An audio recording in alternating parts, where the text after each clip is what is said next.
intención ahora no es exponer mi criterio, mi orientación política o mi fe, sino hacer una serie de reflexiones respecto de cuál es la necesidad de que los políticos sean más espirituales y que la gente espiritual sea más participativa en la política.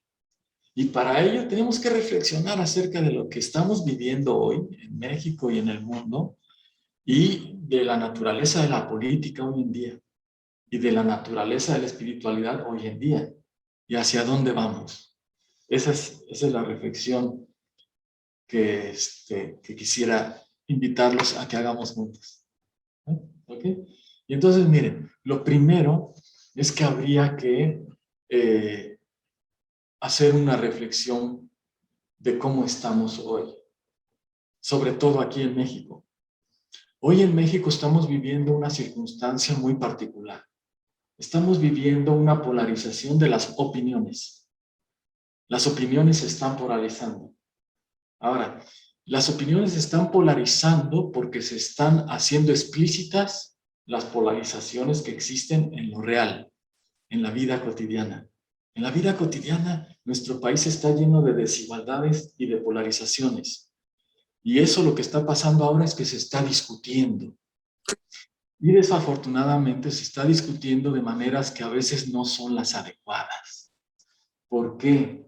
Porque en la discusión política se está creyendo que mi verdad es la única que existe. Y que para discutir de política lo que necesito es anular tu opinión. Lo que necesito es ganar en una discusión.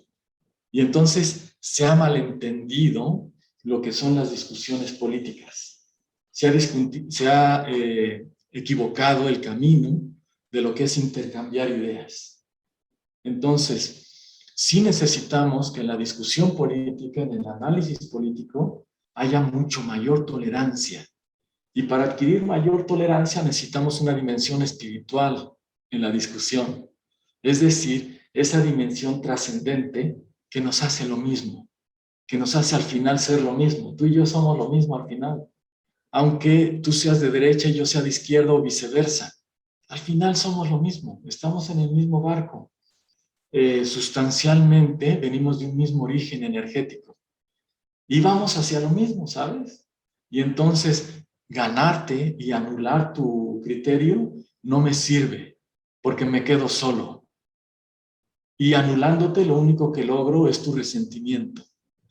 Entonces necesitamos otro nivel de plática, necesitamos otro nivel de participación, otro nivel de opinión, ¿no? Por el otro lado, lo que está sucediendo mucho es que nosotros opinamos con base a lo que escuchamos o lo que vemos indirectamente, porque la realidad directa no nos es accesible. Es decir, ¿quién pudiera ser testigo de todos los acontecimientos que forman la política? Ni siquiera los políticos. Entonces tenemos que confiar en fuentes. Esas fuentes son las que nos forman la opinión. Y necesitamos ser humildes para reconocer que mis fuentes de información hacen la arquitectura de mi opinión, construyen mi opinión. Entonces tengo que estar alerta al respecto de cuál es mi fuente. Entonces contrastar fuentes. Y a pesar de que algunas fuentes no me sean agradables, de vez en cuando por lo menos verlas para contrastar contra las otras. Y después ya utilizar mi criterio. Por otro lado, lo que estamos observando es que hay un segmento de la población o segmentos de la población que participan en política, que participan por lo menos opinando de política. Pero hay un amplio sector de la población que no opina de política. Es un fenómeno interesantísimo. Personas que ante la política se repliegan y dicen, no, eso no. Y entonces hay un rechazo hacia la participación y la conversación política. Y entonces hay personas muy valiosas que pudieran aportar puntos de vista valiosos y no los aportan, porque se repliegan ante la agresividad que prevalece en la discusión política. Entonces, aquí habría que reflexionar acerca de la naturaleza de la política, del diálogo político y la naturaleza de la espiritualidad y de la participación, del papel que tienen los seres espirituales en la política. Porque a fin de cuentas todos tenemos una dimensión espiritual. Entonces, ese es el objetivo de ahora. El objetivo de ahora es invitar a una reflexión que nos haga tener opinión política lo mejor informada posible y lo más tolerante. Pero para eso sí necesitamos revisar algunos fundamentos. ¿Ok? Y entonces, si gustan, nos arrancamos con la siguiente lámina. Déjenme ver si me hace caso esta computadora. Ahí ya me hizo caso. Entonces, fíjense, ¿por qué política? ¿Por qué hablar de política?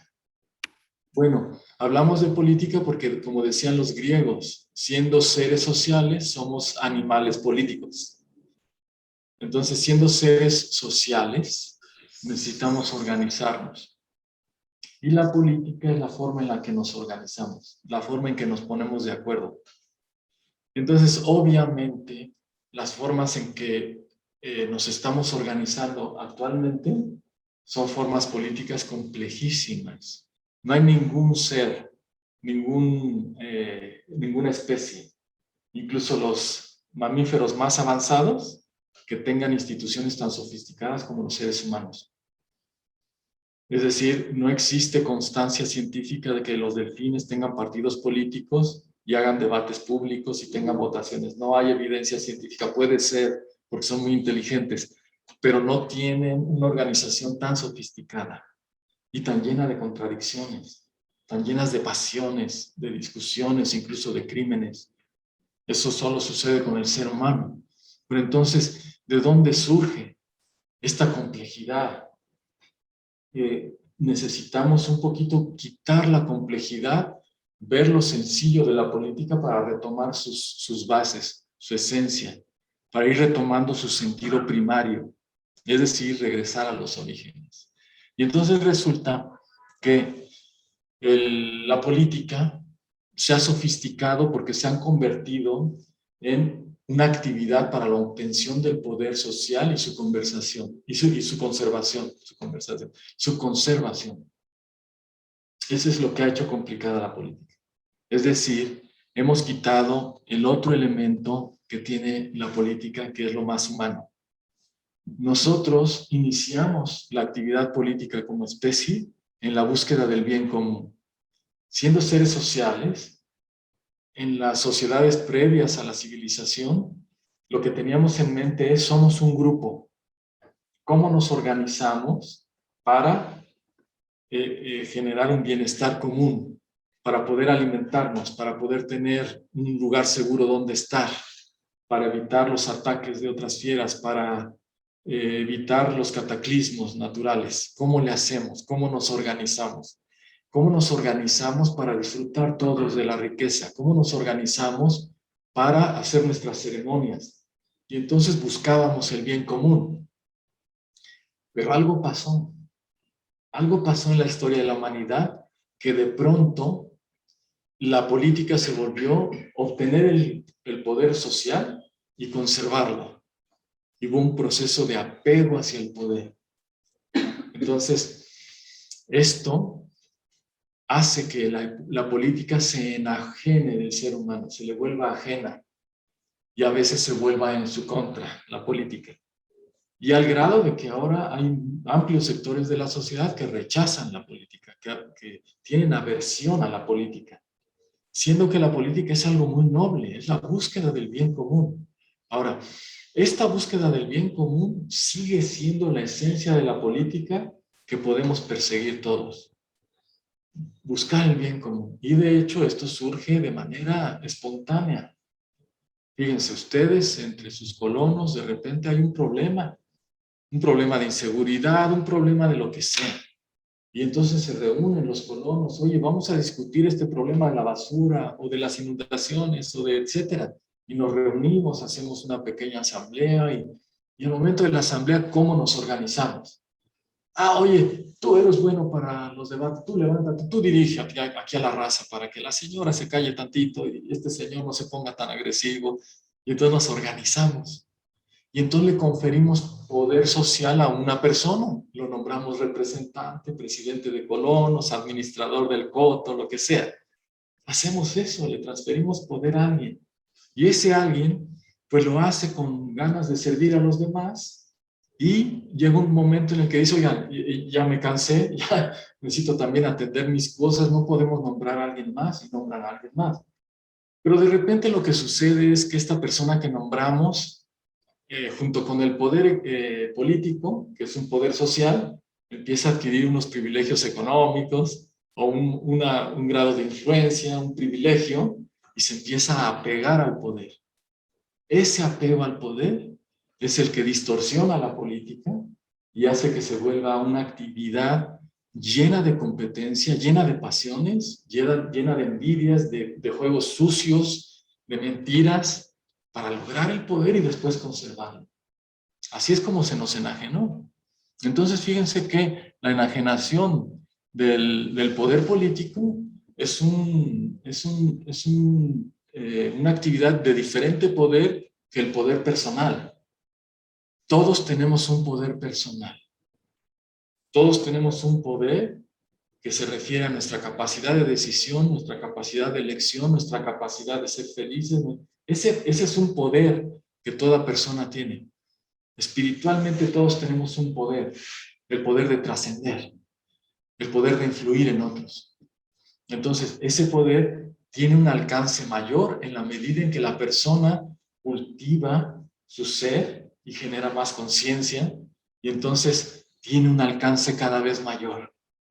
Y entonces nosotros tenemos líderes espirituales que tienen un alcance fabuloso. Entonces hablamos de Malala, por ejemplo, ahorita que es una muchacha joven, ¿qué tendrá? ¿20 años? ¿21 años?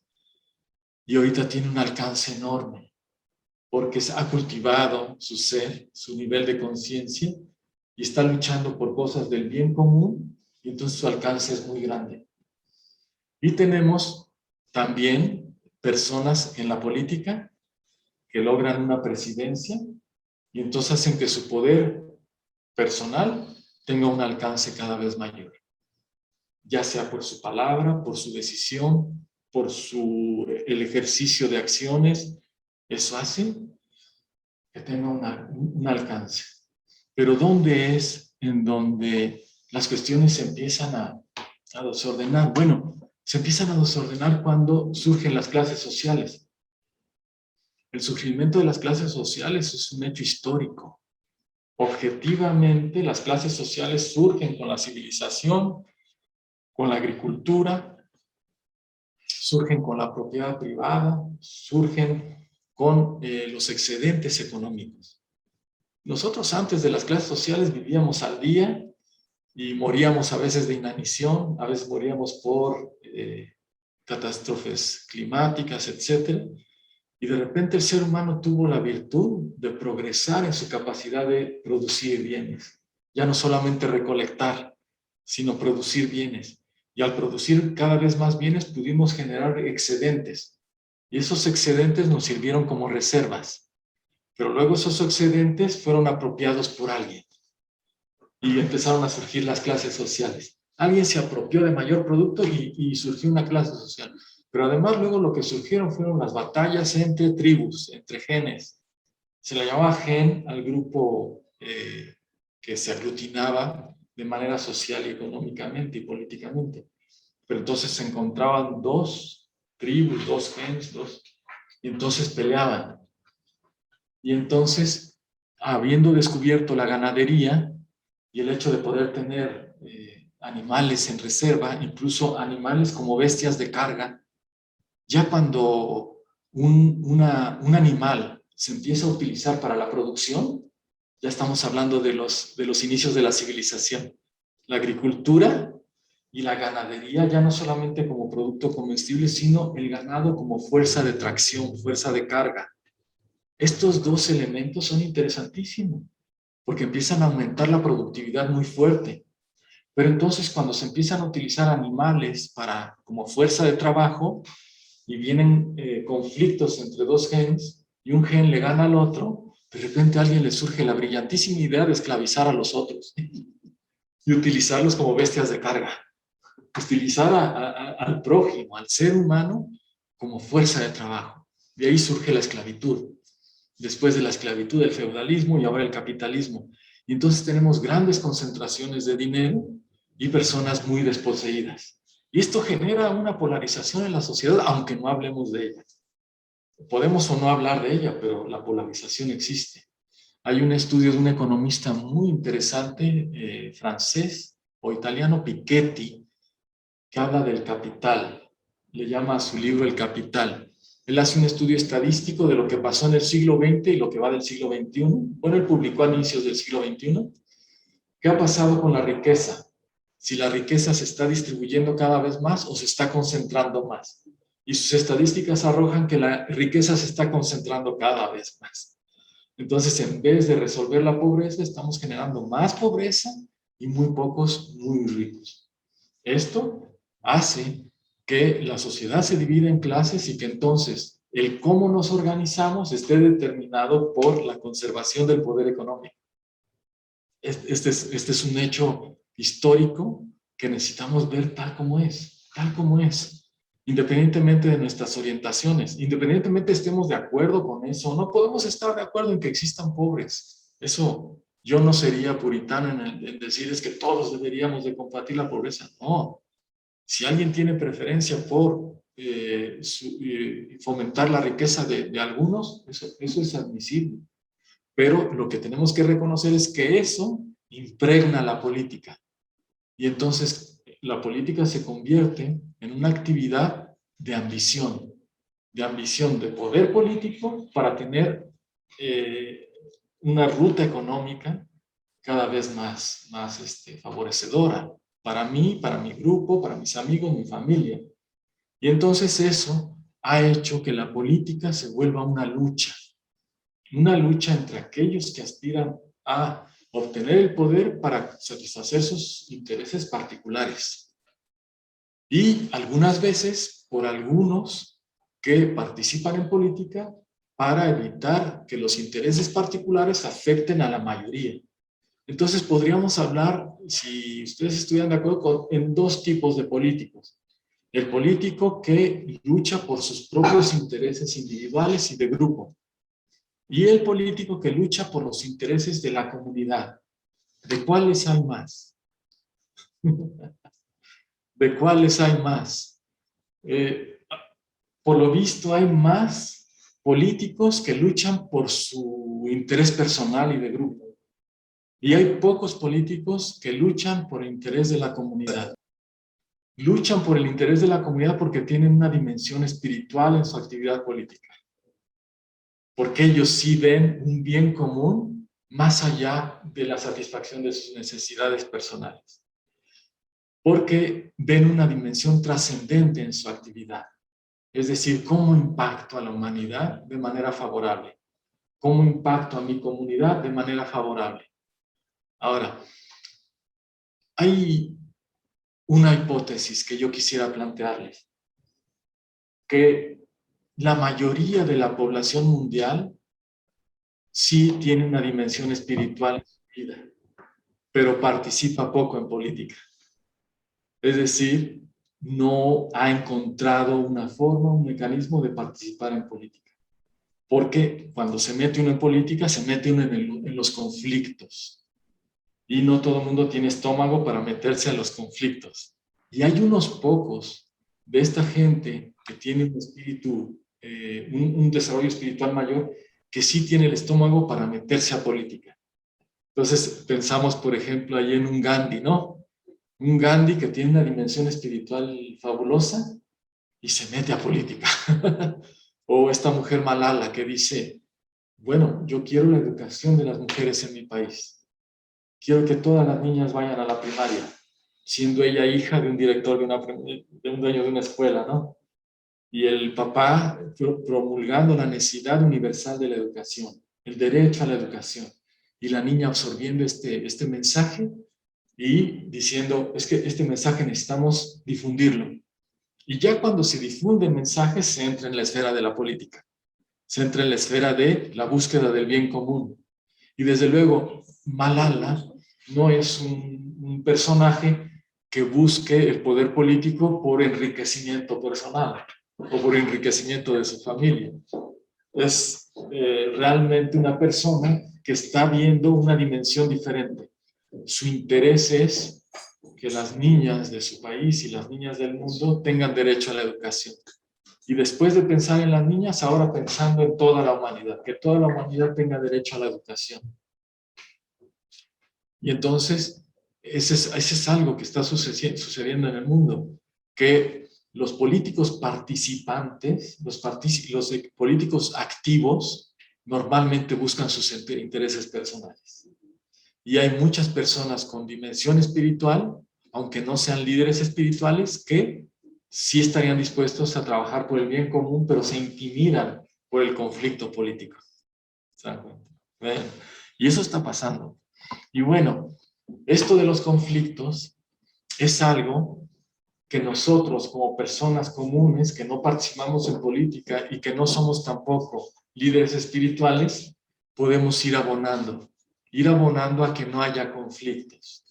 Entonces, nosotros en nuestra esfera de acción, por muy pequeña que sea nuestra esfera de acción, nosotros podemos ir impactando para que la discusión política, la conversación política no sea conflictuada, no sea conflictiva, ¿no? Sino el poder conversar sin conflictuarse. Esa es la invitación. La invitación es, y al final voy a hablar de las propuestas que yo haría para el ciudadano común, porque tal vez ninguno de nosotros nos metamos a un partido en la búsqueda de un poder, de una presidencia municipal, etcétera. Tal vez ninguno de nosotros lo haga. Y tal vez ninguno de nosotros funde una iglesia o un movimiento espiritual tampoco. Pero, ¿qué hacemos nosotros como ciudadanos comunes? De eso hablaría hacia el final. Y bueno, algo que es importante revisar es la naturaleza de lo político y su relación con lo jurídico y con lo ético. Porque la dimensión espiritual tiene que ver con la ética y no solamente con lo jurídico. La actividad política actualmente pretende estar cumpliendo con los preceptos jurídicos. Es decir, los políticos siempre hablan de yo estoy dentro de la ley. Y eso pareciera ser suficiente, estar dentro de la ley, que es lo jurídico. Lo jurídico es aquellas normas que nos obligan a cumplir cierto comportamiento. De lo contrario, sufrimos castigos, que son castigos de prisión, castigos corporales, etcétera, ¿no? Dependiendo del país. En cambio, lo ético es la dimensión de lo moral, en donde no hay una represión. No hay una represión para que te comportes de manera ética. No hay un castigo. Lo único que habría sería la reprobación social, ¿no? Entonces, hay cierta intersección entre lo ético y lo jurídico. Hay una cierta intersección. Si yo, por ejemplo, ando en la calle y yo me pongo una falda, lo cual sería de muy mal gusto, ¿ustedes creen que me podrían encarcelar? No. Sin embargo, como va contra la costumbre y la estética de nuestra sociedad, la sociedad me va a rechazar. Entonces, mi comportamiento ético entra en este ramo. Ahora, si yo salgo desnudo, ya no solamente ofendo la moral, sino que entro en un problema jurídico. Bueno, en la política sucede que nuestros políticos en ocasiones cumplen con los deberes jurídicos, cumplen con las normas jurídicas, pero no cumplen con la ética. No cumplen con los preceptos morales universales, digamos, no dependiendo de un sistema religioso, como el cuidar el bienestar común. La búsqueda del bien común es una dimensión ética de la conducta política. Es decir, cuando yo me enriquezco con la política, tal vez lo hice ilegítimamente, tal vez no me puedan demostrar que yo robé, y sin embargo no es ético. Y cuando no es ético, entonces ya no es espiritual. Pierdo la dimensión espiritual porque parto del egoísmo de yo satisfacer mis deseos, mis necesidades, mis ambiciones. Aunque esto vaya en detrimento de la salud social. Entonces, fíjense, por ejemplo, un político puede autorizar una obra, la instalación de una fábrica. Aquí tenemos el río Santiago. El río Santiago es un tema que no se habla casi en los medios, pero es un río que está altamente contaminado por una serie de industrias y que está generando cáncer a su alrededor. Hay muchísimas personas con cáncer en esa parte del río Santiago que está por el Salto, por ahí. Y el político puede autorizar, porque está en las normas jurídicas, no hay ningún problema con eso. Y sin embargo, moralmente, ¿cómo estoy impactando a una comunidad? ¿Cómo estoy impactando a la naturaleza? ¿Cómo estoy generando cáncer? ¿No?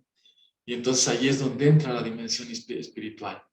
Entonces, sí es importante que nosotros en nuestra participación política siempre tengamos una dimensión espiritual y que nosotros como ciudadanos comunes cada vez promovamos más la necesidad de políticos que sean espirituales. Nosotros en México venimos de una tradición laica de la política. Desde Benito Juárez se separó el gobierno de la iglesia. Y entonces eso en su momento fue necesario, que los políticos no hablaran de religión y que los religiosos no hablaran de política. Y esa tradición ha sido saludable y sin embargo ahorita se está volviendo disfuncional. Porque, digamos, hasta Echeverría, López Portillo, si venía el Papa, lo tenían que saludar muy discretamente. López Portillo ya recibió a Juan Pablo II, lo recibió pero muy, muy seco. ¿Por qué? Por el carácter laico del gobierno, ¿no? Y después ya los políticos han empezado a hablar un poco más de espiritualidad. Y entonces eso necesitamos impulsarlo.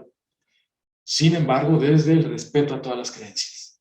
El no promover una creencia. Eso es muy importante, que el político sea espiritual sin promover una creencia. Igual, necesitamos que la gente espiritual participe en política, pero sin promover un partido o una orientación política, pero sí invitar a la población. Y ya se hace ahora un poco más, antes no, ¿eh? Pero ahora ya la iglesia, vayan a votar, cumplan con su deber ciudadano, voten porque ustedes quieran, pero vayan a votar, participen en política, ¿no? Hay toda una corriente del catolicismo que es la corriente de la liberación de padres latinoamericanos que empezaron a participar en política y el Vaticano les excomulgó y todo. En México un movimiento muy interesante de padres que participaban en política para beneficio de la gente, para eliminar la pobreza, fomentar una actitud más responsable en los políticos, etc.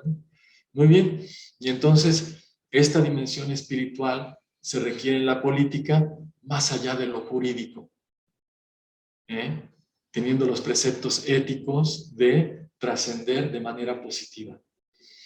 Y entonces, en la realidad es que actualmente nuestros políticos profesionales no actúan con una dimensión espiritual, pero eso no quiere decir que sea algo que sea natural de la política. Hasta ahorita creo que predomina en el pensamiento en México y en muchos países que los políticos no deben hablar de espiritualidad, no deben ser espirituales. Pero por el contrario, creo yo que tenemos que ir impulsando esta idea de que nuestros políticos profesionales, cuando hagan su presentación de su plataforma, etcétera, nos hablen de su dimensión espiritual, nos hablen no solamente de lo que es su programa de gobierno, sino de qué consecuencias espirituales ellos esperan y cuál es su dimensión espiritual, que nos compartan qué opinan de su ser trascendente. Y entonces ya en los debates políticos hacer preguntas de ese tipo. ¿Cuál es su dimensión espiritual? ¿Cuál es su sistema de creencias? ¿Cuál es el fin último de la política? Que nos hablen de eso los políticos y que eso nos lo demuestren en la práctica y que sea uno de los criterios mediante los cuales calificamos a los políticos, ya no solamente por las obras que generan, por los números que generan, que si creció el Producto Interno Bruto, etcétera, sino ¿Cómo cuidaste el medio ambiente? ¿Cómo cuidaste a tu población? ¿Cómo te propusiste reducir la pobreza y lo lograste? ¿Cómo te propusiste educar cada vez más, generar más conciencia y lo lograste o no? ¿Y cómo es que tu comportamiento es ético? De manera tal que esta declaración 3 de 3 sea una declaración con una dimensión mucho mayor, ¿no? En el cual, ¿cómo estás tu patrimonio y a qué estás enfocado? ¿Estás enfocado a cultivar tu riqueza personal? Bueno, pues, pon un negocio, pero no uses el puesto político para enriquecerte. ¿Con quién te asocias? ¿No? Bien, esa es la parte de la voluntad. En la parte de la espiritualidad, la reflexión que necesitamos hacer es que somos seres trascendentes. Es decir, que nosotros como seres humanos buscamos el impacto. Es decir, el no quedarnos solamente con lo mío, qué es lo que yo logro para mí, sino cómo trasciendo, cómo dejo una huella, qué es lo que voy a dejar de mí cuando yo me muera, qué impacto voy a generar en los demás. ¿Y esos demás son solamente mi familia? ¿O puedo pensar en la humanidad completa, en mi país? ¿Puedo pensar en eso o no? Y entonces, nosotros estamos equipados de manera natural con una dimensión espiritual. ¿Qué es lo que evita que desarrollemos nuestra dimensión espiritual? Lo que evita que desarrollemos nuestra dimensión espiritual es el miedo a la escasez. La ambición es miedo a la escasez. Es una conciencia falsa de que voy a perder, de que no voy a tener, de que voy a carecer de cosas. Y esta desconfianza es una desconfianza perversa que hace que entonces, en el mundo que vivimos ahora, yo, por mi miedo, me vuelvo ambicioso. Y mi ambición me lleva a que los demás no tengan, porque prevalece la competencia. Si tú tienes más, me pones en peligro de que yo me quede con menos. Entonces, necesitamos recuperar una dimensión diferente en nuestro comportamiento, en nuestra mente, en nuestras emociones. En nuestra mente, en nuestras emociones, sí necesitamos cultivar en nuestros hijos y en nosotros mismos, en nuestros congéneres, en nuestros amigos, la confianza en que no estamos solos y que nunca vamos a tener escasez, de que la abundancia nos rodea. Miren, la evolución tecnológica de la humanidad es de tal magnitud que nosotros producimos muchos más alimentos de los que requerimos. Y sin embargo hay una parte del mundo que muere de hambre. ¿Por qué? Porque si repartimos todo, el precio baja. Estamos perdiendo de vista algo muy interesante. Estamos perdiendo de vista que el desarrollo tecnológico, la capacidad productiva que tenemos, hace imposible que caigamos en escasez. Lo hace imposible. En cambio, el miedo a la escasez hace muy posible que destruyamos el planeta y nos quedemos en la escasez. Ahí sí. El miedo nos puede llevar a una crisis, pero la escasez no, porque la escasez no es algo que existe.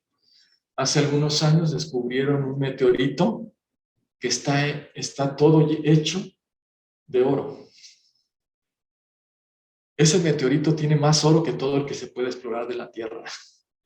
Entonces, el universo es súper abundante en cosas.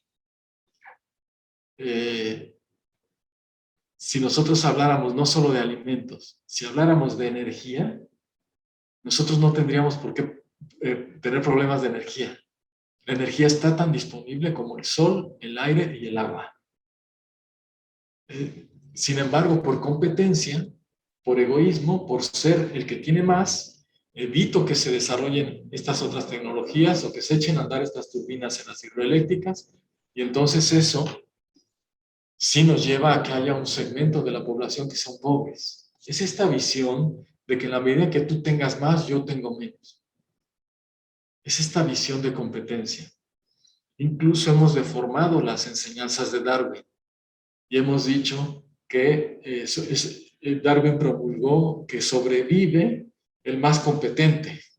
Y no sobrevive el que mejor compite, sobrevive el que mejor se adapta en grupo. Y el coronavirus nos lo está demostrando. El coronavirus sabe trabajar en equipo, sabe trabajar en grupo, hace mutaciones para irse adaptando, ¿eh? Y los seres humanos no lo hemos hecho tan mal, pero tampoco lo hemos hecho tan bien como podríamos haberlo hecho. Surge el coronavirus y empieza a haber escasez. ¿De qué? De instrumentos de producción para los médicos. Escasez de oxígeno, de tanques para oxígeno. Y hay mucha gente acaparando tanques de oxígeno.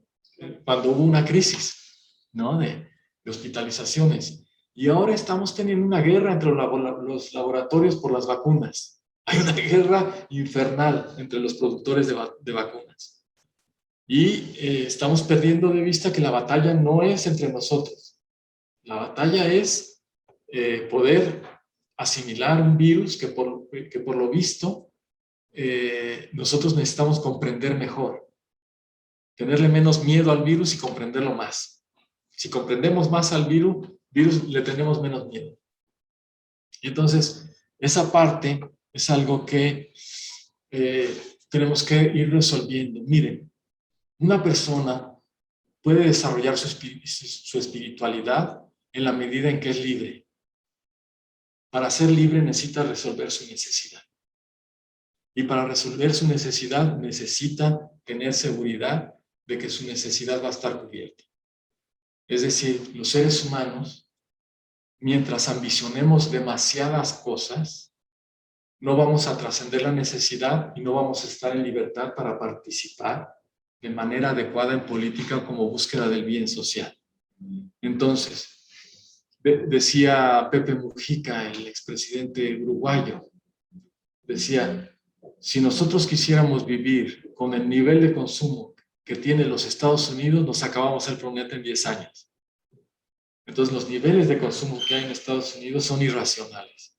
Tenemos que aprender a resolver nuestra necesidad con mucha mayor economía. Tenemos que ser más austeros, tenemos que ser menos acumulativos de cosas, ser más breves, más ligeros, viajar más ligero. De esa manera nosotros podemos ser más libres de estar pensando en la necesidad. ¿Qué le pasa a nuestras clases medias? Nuestras clases medias están persiguiendo una serie de cosas, de satisfactores que a veces ni siquiera necesitan y llegan a obtener esas cosas con crédito. Y entonces el crédito lo que hace es esclavizar a la persona, porque además la carga financiera del crédito es enorme. Alguien que hace uso del crédito de esa manera, pagando intereses, lo que le va a suceder es que se vuelve esclavo de los bancos. Entonces no tiene una satisfacción de la necesidad que le dé la libertad para generar impacto social. ¿Qué es lo que sucede cuando se mete uno en esa corriente de estar pagando deudas y para comprar más, para pagar la deuda, para comprar más? Pues lo que pasa es que se está pensando únicamente en la preocupación de lo propio. Si yo estoy preocupado por lo que me pasa a mí, no puedo pensar en mi prójimo, no puedo pensar en mi país, en mi sociedad, sino solamente estoy preocupado en lo mío. Y eso me impide impactar correctamente a la sociedad. Tener una actividad con una dimensión espiritual y política, ¿no?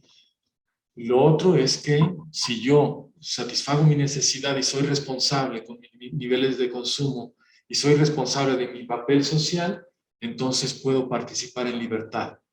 Pero la libertad surge de la resolución de la necesidad.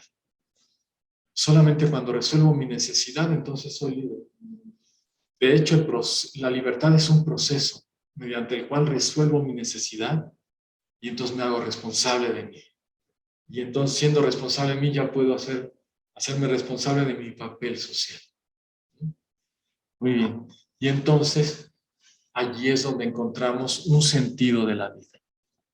Solamente en una dimensión espiritual, la vida tiene sentido.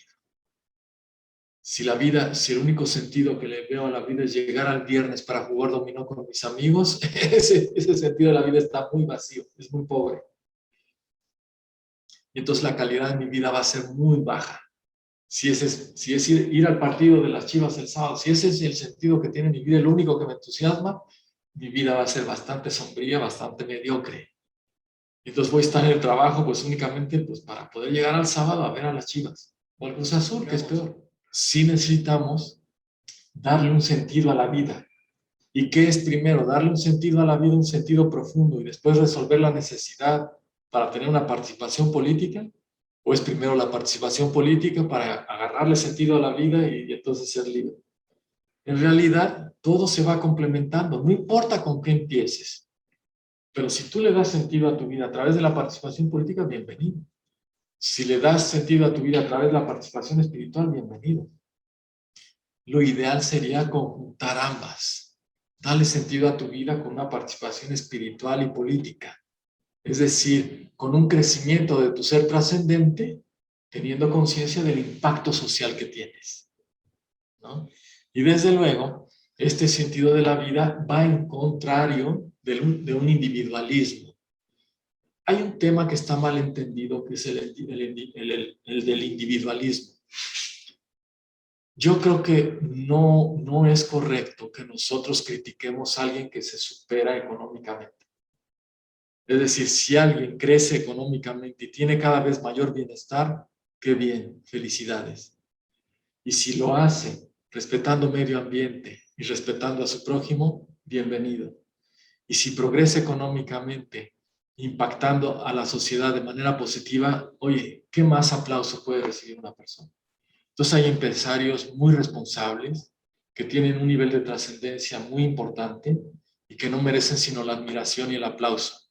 ¿Por qué? Porque generan empleos bien pagados, porque cubren sus responsabilidades fiscales, sociales, porque además sí le dan una dimensión social a su empresa, porque escuchan a sus trabajadores, platican con ellos, se preocupan por sus problemas. Nosotros tenemos unos compañeros aquí en Semiología que son empresarios y que tienen esos hábitos de platicar con sus trabajadores y, oye, ¿cuál es tu problema? ¿Cómo está tu mujer? Están enterados, ¿no?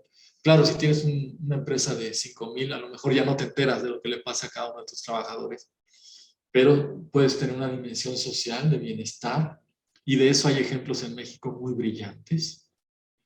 En Guadalajara, ejemplos muy brillantes de empresarios que impulsan el desarrollo económico, social, psicológico y espiritual de su gente sin invitarlos a una religión en específico. Y entonces ese empresario está haciendo una actividad política también, en la búsqueda del bien común, y no desde el individualismo. El individualismo sí lo entendemos como esta práctica, esta forma de vivir, de manera que solamente pienso en mí y no me importa lo que sucede con los demás. El individualismo ha llegado al grado a veces de no considerar ni siquiera la familia, ni siquiera el bienestar de la familia, sino yo, solamente yo, ¿no? Y entonces la familia se conflictúa en torno a intereses económicos. Y eso no puede ser una buena receta para que la humanidad siga subsistiendo y que esté cada vez mejor. No nos garantizaría nada. Y entonces, contra el individualismo sí es importante el desarrollo espiritual. Sin embargo, también podemos tener personas que procuran su desarrollo espiritual, pero con una visión individualista. Y esta parte es una parte un poco extraña, porque son personas que están tratando de resolver su mundo espiritual, su mundo psicológico, pero nada más hacia adentro. Y entonces no le dan una dimensión social a su crecimiento espiritual. Entonces pareciera ser que el crecimiento espiritual en algunas personas es simplemente su relación de ellos con Dios o de ellos con el universo en abstracto. Y nada más ellos crecer espiritualmente. ¿Cómo crezco espiritualmente? Bueno, porque cada vez me enojo menos, porque cada vez pienso más en qué va a pasar de mí cuando me muera. Pero eso sigue siendo un individualismo. Y realmente el crecimiento espiritual requiere el trabajo social, el trabajo con la naturaleza, el trabajo con todas las especies, con todas las cosas. Entonces, una persona que se desarrolla espiritualmente de manera auténtica es respetuosa hasta de las cosas, hasta de los objetos inanimados, los respeta. Entonces, deja de ser individualista. Y entonces, en efecto, sí se rompen las barreras del aislamiento, porque, fíjense, en todo caso, la crisis espiritual de una persona surge por el sentimiento de soledad. ¿Cuánta crisis existencial existe? ¿Cuánta crisis psicológica? ¿Cuánta depresión existe? Porque las personas creen que su desarrollo espiritual es hacia adentro nada más. No, eso es aislamiento. El crecimiento espiritual implica impacto, impacto en la realidad, en la sociedad, en las cosas físicas también, en la naturaleza, en un perro que está en la calle. Eso es crecimiento espiritual realmente, y no el individualismo. Entonces, la muestra del crecimiento espiritual está en el júbilo de vivir y no en la depresión. El aislamiento genera depresión. Entonces, sí es correcto los retiros de silencio. Son paréntesis en la vida en los cuales aprendo a conducir mi diálogo interno, a silenciar mi mente, a saber qué quiero, a pacificar mi ansiedad, etc. Los retiros de silencio son fabulosos, pero la persona no crece espiritualmente en un retiro de silencio de 30 años. Eso no es crecimiento espiritual. El crecimiento espiritual implica, sí, impactar a los demás favorablemente y dejar el egoísmo. Pensar en mi ser trascendente como en un ser que trasciende las barreras de mi cuerpo, de mis intereses personales y llega más allá. Y entonces, esa parte implicaría el resolverlo en la cotidianidad. ¿Cómo hacemos un desarrollo espiritual en la cotidianidad? Es decir, el desarrollo espiritual no requiere de grandes eventos. No es que yo de repente me subo a una montaña a predicar con todo un pueblo y ese es el gran evento espiritual, ¿no? El evento espiritual está en la cotidianidad, en el ejemplo que doy a mis hijos, en el ejemplo que doy a mi pareja, cómo trato a mi pareja, cómo trato a mi familia, cómo trato al vecino, cómo me comporto públicamente, cómo me comporto también en privado que tenga un impacto, cómo conduzco mi economía. En la cotidianidad, eso tiene una dimensión espiritual. Entonces, si una persona está concentrada en la adquisición de bienes materiales de manera solamente superflua, ¿no? No para resolver una necesidad, sino por el capricho, ¿no? Por lograr un estatus, eso impide el desarrollo espiritual. Porque entonces toda la energía se enfoca en una cosa y no se enfoca en el crecimiento del ser. Obviamente no estamos en contra de que las personas puedan adquirir algo que les gusta. Qué bueno, a todo dar, si eso te impulsa, te motiva y lo haces legalmente y lo haces éticamente y lo haces, qué bueno. Pero si ahí va a estar todo tu esfuerzo, si ahí va a estar toda tu energía, poco espacio dejas al crecimiento espiritual. Y entonces nosotros en la cotidianidad tenemos desafíos espirituales diariamente. Diariamente tenemos el desafío de, por ejemplo, suprimir los juicios. Ese es un gran crecimiento espiritual. Dejar de juzgar al otro. Dejar de quejarme puede ser un gran reto espiritual. El ser tolerante con las diferencias es un gran reto espiritual.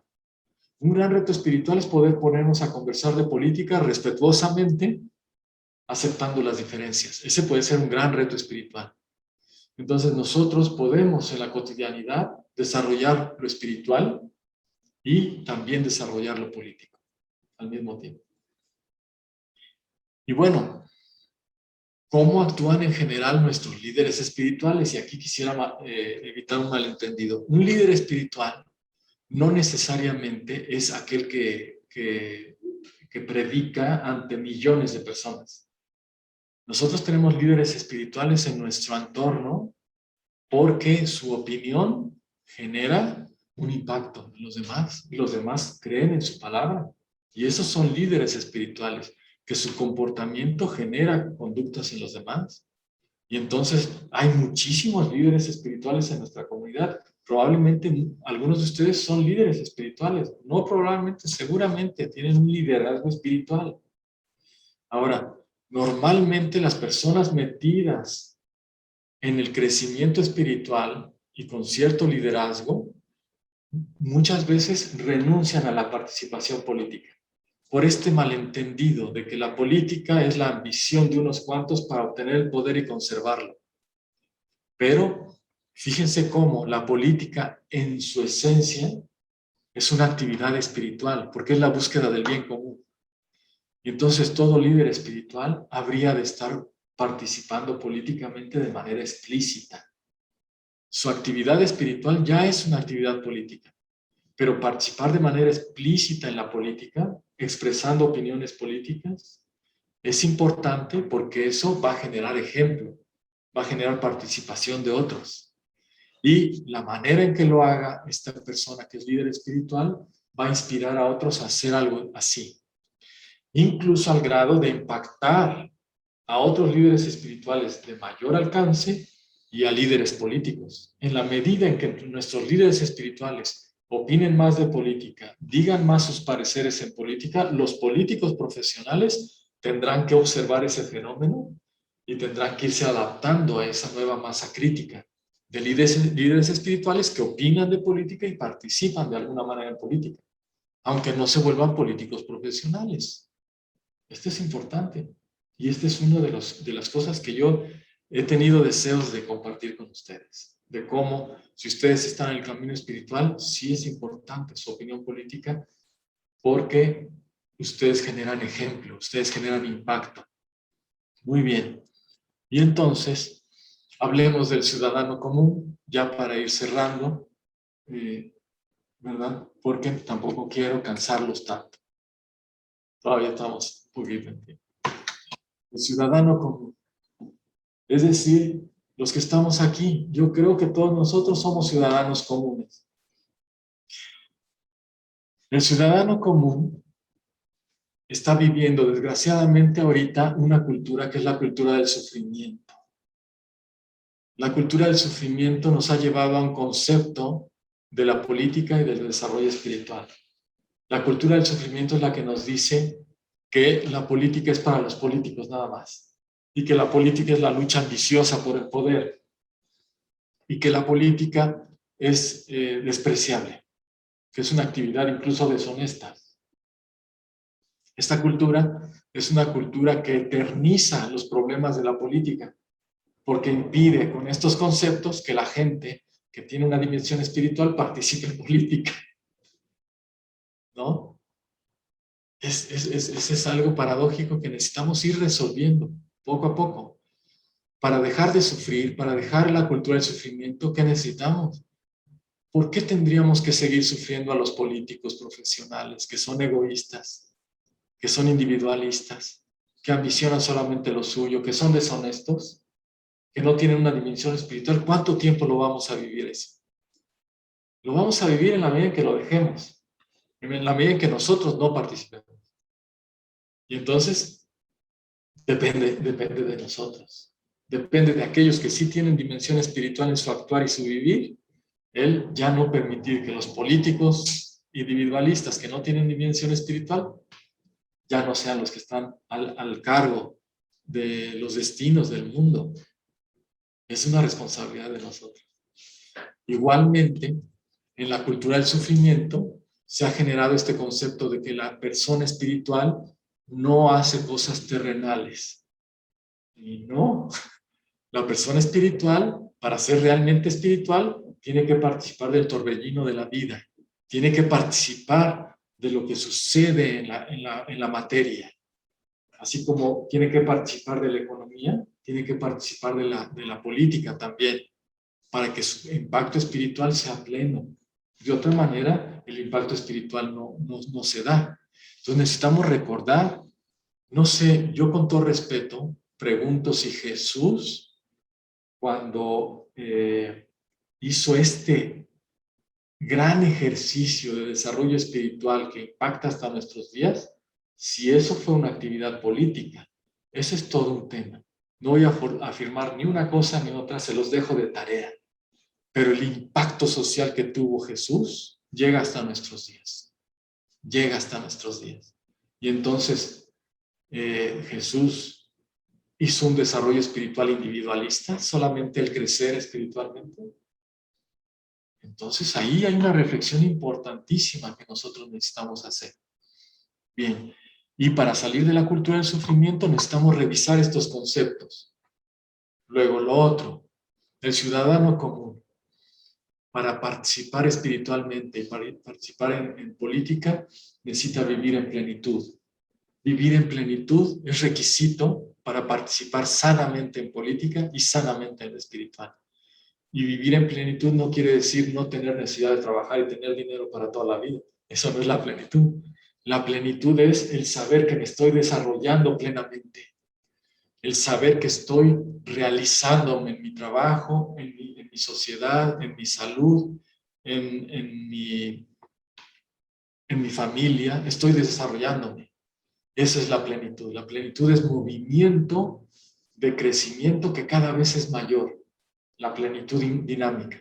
Entonces, la persona que está en plenitud tiene la capacidad del desarrollo espiritual, ¿verdad? Porque está resolviendo su necesidad, y también el impacto social, porque puede enfocarse en el bien común.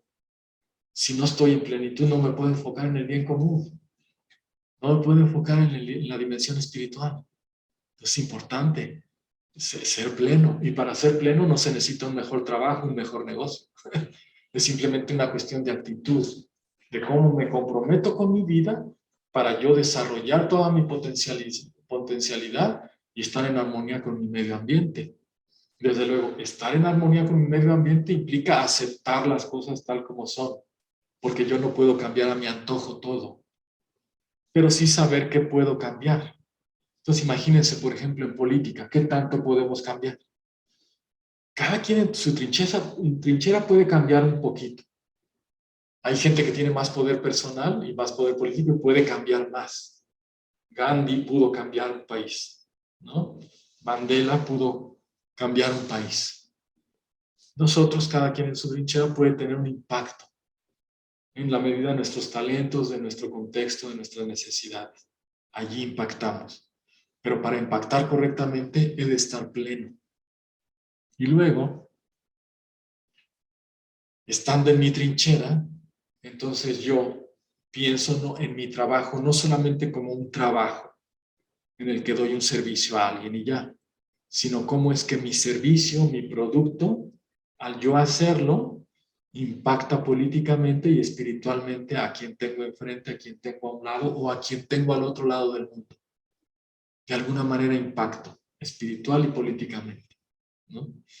Y entonces la trinchera propia puede ser tan chiquita como un estanquillo, puede ser tan chiquita como mi propia familia, o puede ser tan grande como un país o como todo el mundo. Así de grande puede ser mi trinchera, dependiendo de quién hablemos. Y bueno, lo otro es que ahora tenemos un medio, que son las redes sociales. Yo vengo de una época en la que no había redes sociales, se me nota. Entonces, cuando no había redes sociales, el alcance de la participación política y espiritual era muy bajo, de un ciudadano común.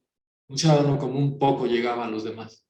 Pero ahorita las redes sociales son muy poderosas. Entonces yo he hecho experimentos en mis redes sociales, ciertos mensajes pueden ser retransmitidos de manera que un mensaje puede ser leído, por ejemplo, por 1000 personas en un día. ¿Por qué? Porque alguien lo retransmitió y tiene tantos seguidores y entonces un mensaje de un ciudadano común puede generar impactos. Ahora, el manejo de redes sociales requiere una responsabilidad grande. ¿Cómo participo en las redes sociales? Entonces, en las redes sociales yo participaría responsablemente con un punto de vista político que puede ser diferente del de otros y con una dimensión espiritual, ¿no? Entonces yo participaría en las redes sociales no negando la validez de tu punto de vista, pero reafirmando el mío, nada más. Es decir, que una postura honesta desde lo espiritual y lo político implica yo doy mi punto de vista y respeto tu punto de vista. Obviamente, cuando publicas algo en las redes sociales puede haber réplicas y estas réplicas pueden aceptarse. A veces esas réplicas pueden ser groseras, pueden ser ofensivas, intolerantes. Y entonces ahí lo que toca es espiritualmente poner la muestra tolerando, absorbiendo el impacto, ¿no? sabiendo que si doy una opinión, esta está sujeta a la interacción de otros. Y bueno, el comprender que una agresión de parte de otro habla de él, no habla de mí. Y acepto que la persona pueda hacerlo, ¿no? Pero no hago lo mismo, no promuevo lo mismo. Y cuando veo algo que publica alguien que es diferente de mi punto de vista, puedo respetar ese punto de vista. Puedo comentar algo tal vez, pero si lo hago será respetuosamente. Entonces sí es importante que si participamos en redes sociales lo hagamos de manera que respetemos los puntos de vista del otro. Es decir, evitar las agresiones es importantísimo, porque si no, entonces perdemos la dimensión espiritual. Igual, cuando publicamos cosas espirituales, podemos recibir agresiones. Yo he recibido agresiones por publicaciones espirituales. Y he visto publicaciones espirituales que no coinciden con mi punto de vista. Pero entonces ahí dejamos el comentario de la otra persona. Y a veces el silencio demuestra más que una discusión acalorada, ¿no? Una cosa así. Y bueno, las redes sociales entonces son un vehículo para el ciudadano común. Y es un vehículo interesante. Creo que es bueno usarlo. De hecho, esta plática surgió por publicaciones mías en redes sociales que una amiga, paciente también, alumna, me dijo, oye, qué raro que publiques estas cosas si tú andas en una onda más bien espiritual. Sí, bueno. Y porque además me dice, oye, que eso que publiques está muy raro porque tú tienes cara de gente decente. ¿No? Bueno, lo otro es que cuando yo publico o cuando yo doy mi opinión política, sí es importante que yo revise con conciencia autocrítica por qué pienso lo que pienso. ¿De dónde viene mi forma de pensar? ¿De dónde viene mi forma de percibir? Y entonces el crecimiento espiritual y político consiste en estar revisándome. ¿Por qué tengo esta idea? ¿Esta idea es funcional, es disfuncional? ¿Genera un impacto negativo en mi sociedad el que yo piense así? ¿O puede generar un impacto positivo dentro de la polarización que hay? Porque claro, si tú das tu opinión, va a ser muy difícil que todo el mundo esté de acuerdo contigo y todo el mundo te aplauda. Si das tu opinión, como los intereses están polarizados, algunos van a decir que estás mal, ¿no? Pero eso no significa que tú estás contribuyendo mal. Es decir, el poner tu punto de vista y que otros reaccionen negativamente no implica que tú estás abonando a la violencia, siempre y cuando tú no seas violento.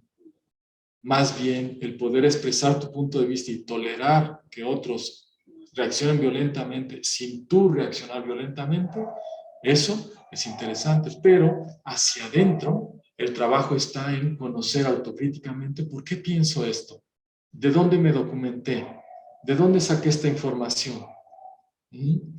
Y esto que estoy creyendo, ¿viene de una buena fuente? ¿He contrastado con otras fuentes? ¿Lo estoy diciendo responsablemente? ¿O es una afirmación que viene de una fake news, ahora le llaman, ¿verdad? Y estoy reproduciendo una noticia mala. Mire, por ejemplo, ahora el coronavirus se volvió un tema político, si se dan cuenta. Y entonces, ¿por qué surgieron noticias negativas en torno al coronavirus? Noticias que generaron miedo. ¿Por qué? Allá hay intereses específicos a veces que viven del miedo. Entonces nosotros tenemos una función de sí generar precaución, pero no alimentar el miedo. Entonces revisar mis fuentes, qué transmito y qué no. De qué estoy seguro, de qué no estoy seguro. Hasta donde se puede ser seguro porque no me pueden constar a veces los hechos tal como sucede. Imposible. La historia siempre es un conocimiento indirecto de lo que pasó. Y lo que vivimos actualmente en la política en algún momento será historia. ¿Quién escribe la historia? Algunos de los que participaron, según cómo les fue, los ganadores o los perdedores, ¿no? Y entonces yo me reviso. Es importante revisarse con conciencia autocrítica. ¿Por qué pienso lo que pienso? ¿De dónde saqué lo que pienso? ¿Mi idea es mía o la compré de alguien? Alguien me la infundió, ¿no? Y luego, eso implica que no tenemos acceso directo a la realidad, pero sí a fuentes de información y hay que estarlas evaluando. Hay que evaluar las fuentes de información. Lo otro que yo propongo para el ciudadano común es que tú critiques todo lo que tú quieras al político profesional, pero no a sus seguidores. No insultes a sus seguidores, no critiques a sus seguidores, porque el seguidor no es el blanco de la crítica, él no es un profesional de la política a veces. Y entonces el empezar a etiquetar y juzgar a los seguidores del político genera muy mal desarrollo espiritual, genera confrontaciones entre las poblaciones. Miren, en México estamos iniciando un proceso que en Argentina ya lleva décadas. En Argentina la polarización de opiniones es viejísima, viene desde la dictadura de Videla. En Chile viene desde la dictadura de Pinochet, donde las opiniones se polarizaron. Es decir, ellos ya tienen 40, 50, 60 años de experiencia en la polarización de opiniones políticas. Nosotros vamos empezando. Pero si tú platicas con los argentinos, hay familias divididas. Hay amigos perdidos por la política.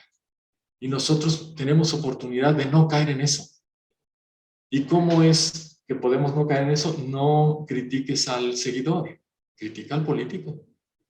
No insultes al seguidor, no insultes tampoco al político. Dile sus verdades al político. Pero el seguidor, déjalo en paz. Y cuando te sientes a platicar de política con el seguidor, siempre con el respeto de, oye, tu punto de vista puede ser el cierto, nada más que no coincide con el mío. Mi punto de vista es otro. Me interesa escuchar el tuyo. ¿Por qué no me platicas tu punto de vista? Ah, ok, gracias. Eso es un desarrollo espiritual profundo, ¿eh? El poder tener curiosidad por lo que piensa el otro. ¿Por qué piensas eso? ¿De dónde lo sacaste? Platícame. No para ganar una discusión, porque ¿quién gana una discusión? Dale Carnegie decía desde el siglo XIX, desde el siglo XX, a principios del siglo XX, Dale Carnegie decía, no se puede ganar una discusión. Una discusión nunca se gana. Si tú crees que ganaste un argumento, te ganaste el resentimiento de un amigo. Así es de que una discusión nunca se gana, y mucho menos con tu señora, ¿eh? No discutas con tu señora. Bueno, pero en términos políticos,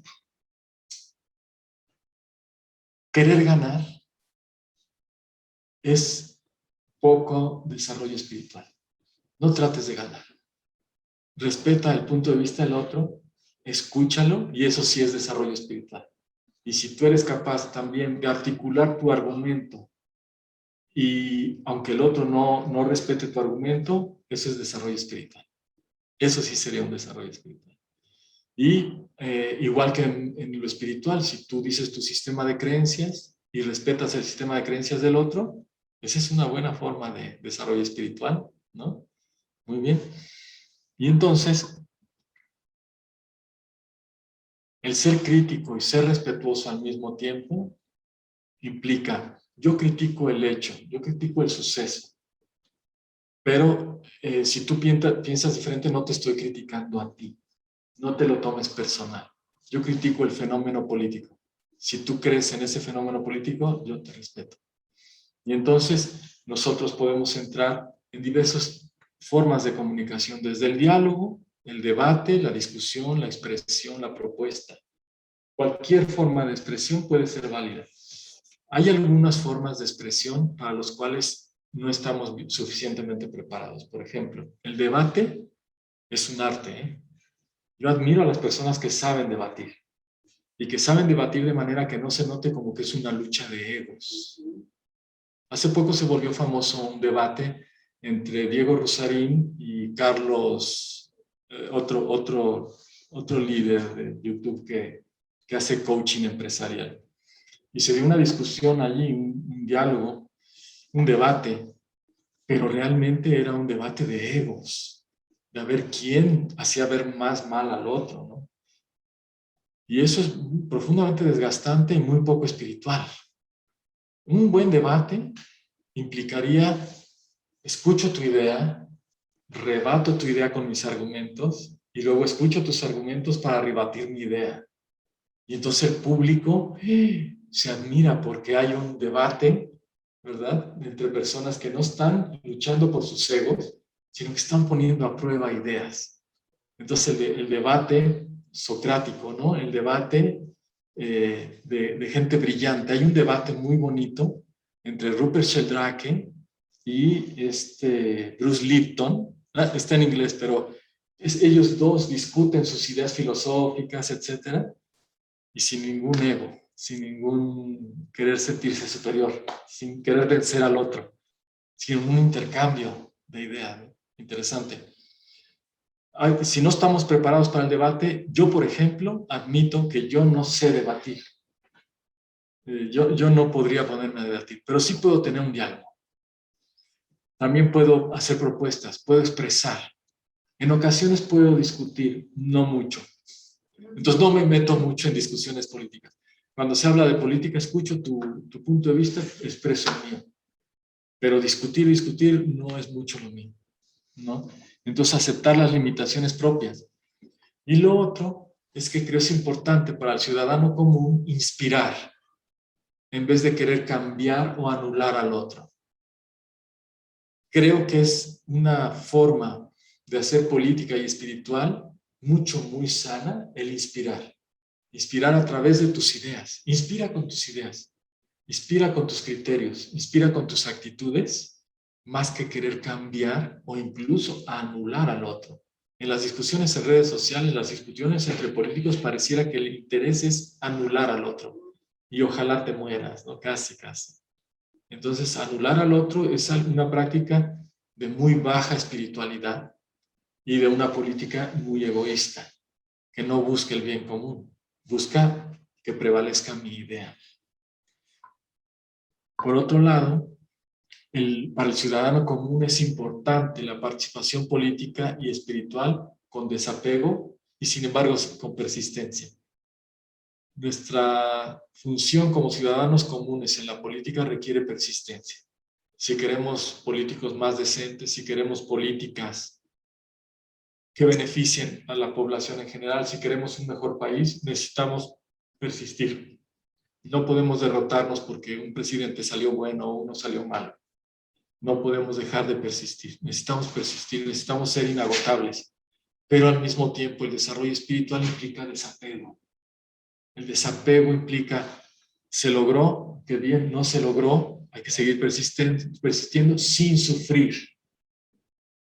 ¿Cuál es el signo de que no hay apego? El no sufrimiento. Si estás sufriendo a un político, llámese como se llame, es porque estás apegado a algo, estás apegado a una idea.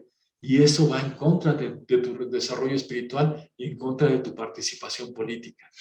Entonces, no te apegues. Imagínense la historia de Viktor Frankl en los campos de concentración y cómo él, con desapego incluso de su cuerpo y de su familia, desarrolla toda una obra en su mente. El hombre en la búsqueda del sentido. Por desapego. No estoy apegado ni siquiera a mi libertad, ni siquiera a mi libertad física. Puedo estar en el campo de concentración y sin embargo ser libre en mi mente. Entonces no me apego a mi familia, no me apego a nada. No me apego al modelo de país que quiero, no me apego a una idea económica, a una idea política. Aspiro a eso y persisto en ello, pero no me apego. Como no me apego, no sufro. Como no sufro, entonces soy feliz en medio de las circunstancias. Y entonces de esa manera puedo inspirar mejor. Puedo inspirar mejor desde la felicidad, desde una crítica al sistema o una crítica a un político, pero no desde el coraje, sino desde una plenitud. Fulano político está haciendo esto mal o hizo esto mal. Y si yo estoy bien, no lo digo porque yo me esté yendo mal, sino porque veo que está mal, ¿no? Pero con desapego, con desapego. Y con conciencia de que cada uno de nosotros somos la humanidad. Esa es una cosa muy paradójica porque obviamente yo no soy la humanidad, pero yo soy un fractal de la humanidad, represento a la humanidad aunque no hayan votado por mí. Yo soy una muestra de la humanidad. Entonces el día que nos visiten, si no es que no nos han visitado los extraterrestres, pues para conocer a la humanidad van a tomar a unos cuantos, y sobre todo ciudadanos comunes. Y entonces, mira, el ser humano es así, sufre por la política. y cree que es espiritual, pero no es espiritual porque se da golpes de pecho y sigue sufriendo. Entonces, digamos, si nosotros afrontáramos el tema espiritual y político conscientes de que cada uno de nosotros somos la humanidad, entonces lo tomaríamos al mismo tiempo con más desapego y al mismo tiempo con más entusiasmo y al mismo tiempo con más sentido de responsabilidad, ¿no? Y eso es el mensaje que las reflexiones que yo quise compartir con ustedes. Espero que hayan sido útiles. Y les aviento ahí mi comercial. Miren, si quieren seguirme en redes sociales, esas son mis redes sociales. Muy bien. Y no sé si tengamos participaciones. Con mucho gusto aquí tenemos algunos invitados y otros allí. Claudia dice, la tolerancia es básica, y David Carón dice, muy bueno, muchas gracias. Ok, la tolerancia es básica. La tolerancia es una muestra de grandeza política y espiritual. La tolerancia en semiología decimos que es la conciencia, ¿verdad? La tolerancia es la conciencia de que las diferencias generan abundancia, ¿no? La convivencia armónica de las diferencias genera abundancia, genera tolerancia. Entonces, siendo tolerante, yo puedo admirar la diferencia como riqueza. De otra manera, todos pensaríamos igual y sería muy pobre, la realidad sería muy pobre. Acá Carlos tiene una pregunta, un comentario. Esto es una invitación, ¿sí? Sí. A participar, Sí. ¿sí? Y a desarrollar nuestra espiritualidad en la política. Entonces, una persona plenamente espiritual y política, al ser libre, se convertiría en un peligro para el sistema.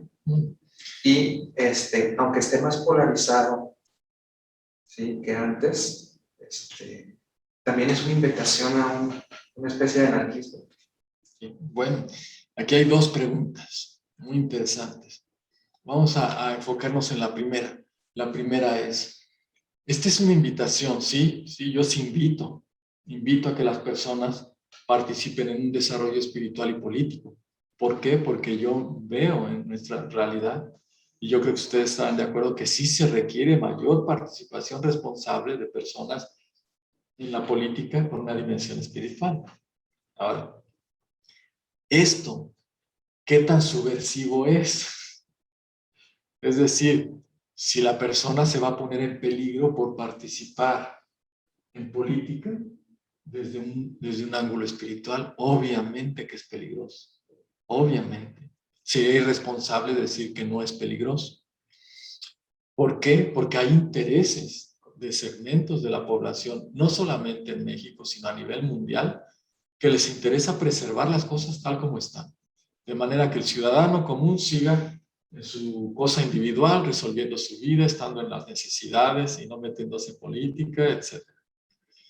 Entonces, sí, esto puede tocar intereses. Ahora, lo cierto es de que la evolución espiritual, acompañada de la política, requiere el no ser ingenuo, no tratar de ser un héroe, sino actuar con plena responsabilidad sobre mi vida, la vida de mi familia, e ir actuando consciente de los peligros para irlos sorteando. La humanidad no necesita héroes. La humanidad necesita grandes grupos de población que digan, así ya no, mejor así. Y cuando son grandes grupos, el peligro se elimina, ¿no? Eso sería en cuanto a la primera pregunta desde mi visión. Lo segundo, el anarquismo, que si esto sería una invitación al anarquismo. Y yo creo que el término anarquismo es un término que se ha gastado con muchos. Entonces nosotros debemos recordar que en nuestra historia la Revolución Mexicana surgió por los anarquistas, los Flores Magón. El anarquismo no es el reino del desorden y el caos. No es eso. El anarquismo es una visión crítica de las instituciones que generan una permanencia del status quo más allá de lo que es funcional para el mundo. Entonces, fíjense, el anarquismo es una visión en la cual el ser humano tiene que ser tratado como un adulto, que se puede autorregular, ¿verdad? Y que puede conducir la vida personal y social de manera responsable. Esa sería una visión del anarquismo, si recuperamos el anarquismo en sus orígenes. El anarquista que sale a la calle a romper vidrios, a pintar negocios, esa es una malversación del anarquismo, es una vulgarización del anarquismo. Yo leí en mi juventud escritos anarquistas que son de una belleza impresionante. Leí un escrito en relación a la concepción anarquista del tiempo. Entonces ellos ya tomando la física cuántica saben que el tiempo es una ilusión, que todo está fragmentado en el presente, que el orden de presente, pasado y futuro es un orden artificial. Esa visión filosófica del anarquismo es valiosísima, es muy poderosa. Entonces, la invitación no sería al desorden, al caos, a la agresión de unos a otros, todo lo contrario. Es cómo logramos el bien común tratándonos como adultos, porque la cultura del sufrimiento trata al ciudadano común como un niño. Al ciudadano común lo tratan como un inmaduro, un niño que tiene que ser regulado y que tiene que ser reprimido. Necesitamos algo diferente, necesitamos que nos traten como adultos. Desde luego, nosotros necesitamos ganarnos ese trato.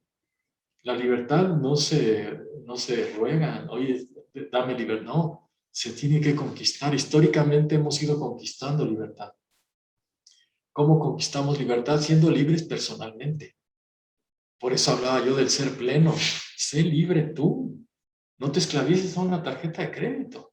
Sé libre tú. Y siendo libre tú, entonces impacta tu medio ambiente ya sintiéndote pleno y dándote la dimensión para el crecimiento espiritual y político. Hay toda una teoría en relación a cómo el coronavirus está siendo aprovechado por ciertas élites para hacer un reseteo de la economía basada en el miedo. Esa es una cosa interesante. Sí, Carlos. Y lo peor es que no nos damos cuenta del nivel tan bajo espiritual que tienen los políticos, por ejemplo, los debates. Claro, la gente claro. no lo ve. Pero esta visión nos abre la puerta para poder ver el tan bajo nivel espiritual que tienen los debates políticos. Claro, claro, todos los debates políticos son de un nivel espiritual bajísimo, pero además de un nivel político también bajísimo. Entonces nosotros como ciudadanos comunes sí habríamos de estar exigiendo. No queremos que se avienten lodo, no queremos que se insulten, no queremos que hables mal del otro. Dime cómo vas a resolver nuestro tema. Háblame de ti, de tu dimensión espiritual. Háblame de tus principios, tus valores. Y háblame de cómo los has hecho valer, esos valores y esos principios a lo largo de tu vida. Dame muestras de vida. Dame muestras de vida. Pepe Mujica en Uruguay daba muestras de vida. Manejando un bocho y con una casa fuera en el campo. Donando la mitad de su salario para una actividad para los pobres. No todo un político tiene que ser así. Estoy de acuerdo que haya políticos que tengan su penthouse, lo que sea así, pero que nos den muestras de cuál es su modelo de pensamiento y su modelo espiritual. Entonces sí, nosotros sí podemos ir en las redes sociales, en todo esto, ir generando una nueva idea de esto. Desde luego, créanme, no quiero fundar un partido político, no tengo ningún interés en eso. Nada más inspirar un poquito en el medio en el que yo me muevo a que nosotros impulsemos unas nuevas ideas y poco a poco, tal vez, con el tiempo, se vayan dispersando y tal vez no mi idea, pero una idea mejor seguramente llegará al INE, llegará a los partidos políticos, llegará a algún lugar en el cual digan, sí, ya, paremos esto. No podemos seguir enlodándonos así entre políticos. No es... Y claro, la audiencia necesita dejar de ver eso. Lo importante en este caso es tener el espacio en la mente, en el corazón, para una utopía. Sí necesitamos una utopía, sí necesitamos soñar en algo diferente. Que no nos mate la utopía, que no nos mate el sistema la capacidad de tener esperanza, de que a pesar de que se ve tan difícil, podamos ir generando algo diferente. Y de hecho es inevitable que se genere algo diferente. Es inevitable porque a partir de un principio filosófico fundamental, que la conciencia tiende a su crecimiento, siempre. La conciencia siempre tiende a su crecimiento. Y entonces toda la humanidad está creciendo en su conciencia. Y esto va a alcanzar una masa crítica que impacte la política. De hecho, hay países en donde ya está sucediendo eso, ya ha sucedido y seguirá sucediendo cada vez más. Y no tenemos por qué pensar que en México no es imposible, porque luego tenemos a pensar, no, eso en México es imposible.